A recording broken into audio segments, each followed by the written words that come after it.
the government, after lots of campaigning from colleagues across the House, and both houses actually have announced last week that it wants to repeal the statutory presumption of parental involvement.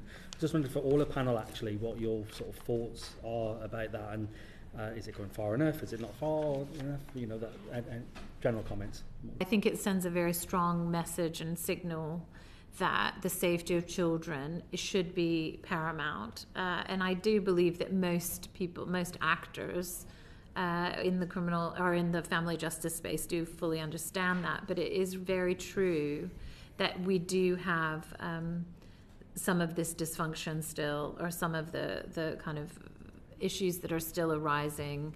And it's an important signal to send. Decisions made within family court have lifelong impacts, and that kind of attention and bandwidth within government really needs to reflect that. It doesn't all hinge on kind of one decision as such. It's about many, many different things, I believe.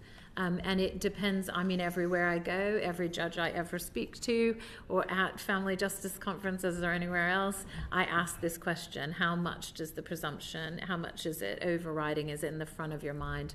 It's very difficult. It's not written down as such. It's very hard to evidence that, but I do believe it shows a clear direction given that will be impactful. I completely agree. I'll be very quick. I think the evidence is really clear about what matters to children. And so we've published evidence looking at what kind of contact with family matters to children in terms of their well-being. And, you cannot have a one-size-fits-all approach. You have to have a very child-centred approach. The paramountcy principle is just that, and we should stick to that. So I agree with everything Nicholas said. I think if we asked 100 people on the street, should children be involved with their mums and dads if it's safe for them to be so, I think most people say yes. But this legal overlay that we had of presumption made it more complicated. So I think it is a welcome change to say right back to safety and welfare. Is it right or not? One of the biggest campaigners, Claire Frossell, as you'll know, unfortunately, sadly lost her 2 children to her ex-partner.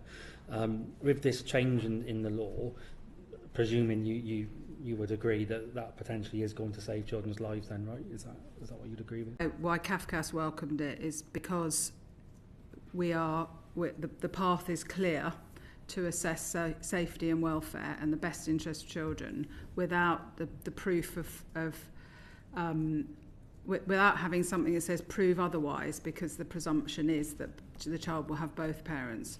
I think what will save children's lives is people stop being abusive to their children. But the quality of the social work assessment, which isn't a science, it's a professional judgment in the end, but if that stands alone for the court, rather than a lot of legal professionals saying, well, you haven't proved, have you, that this is not good for the child, I think that will be a clearer conversation between the social worker and the judge.